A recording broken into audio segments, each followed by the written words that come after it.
Hello， 大家好，我係 Tung Secret Garden。其實我成日都話咧，自己係一個 YouTube 嘅邊緣人啦。我喺 YouTube 上面咧冇乜太多嘅朋友啦，但係咧其中一位 YouTube 朋友啦 ，Alison 星星咧，佢最近咧就嚟咗韓國玩啦，咁就順便揾我食飯嘅。咁我就想準備少少禮物送俾佢啦。咁我知道佢咧好中意美少女戰士啦，所以今次咧我就係會整美少女戰士嘅馬卡龍嚟送俾佢嘅。咁我就睇下製作過程啦，去片。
依咧就係今次整嘅美少女戰士馬卡龍啦。送俾人之前咧，咁我梗係要試下味先啦。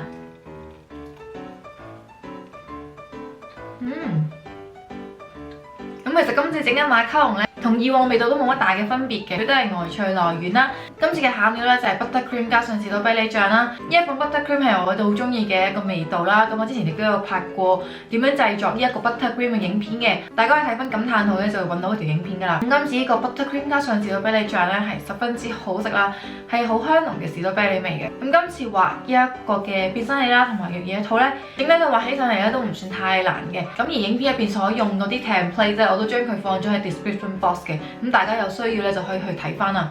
咁嚟緊就會同 Alison 見面啦，咁我就陣間會準備將呢啲馬卡龍咧包好，然後就送俾佢噶啦。希望佢會中意啦，亦都希望各位美少女戰士嘅 fans 咧會中意今次呢個分享啦。咁如果大家中意呢條片咧，就記得 like 啦，同埋訂閱我嘅 channel 啦。如果你咩想我整咧，都可以留言話俾我聽嘅。對日常生活有興趣咧，可以 follow 埋我 Facebook 同埋 Instagram。今集我食譜即時 update 咗 Android 手機 app 啦，2bay 食譜入邊嘅，咁大家記得 down 嚟睇啦。咁我哋就下條片再見啦，拜拜。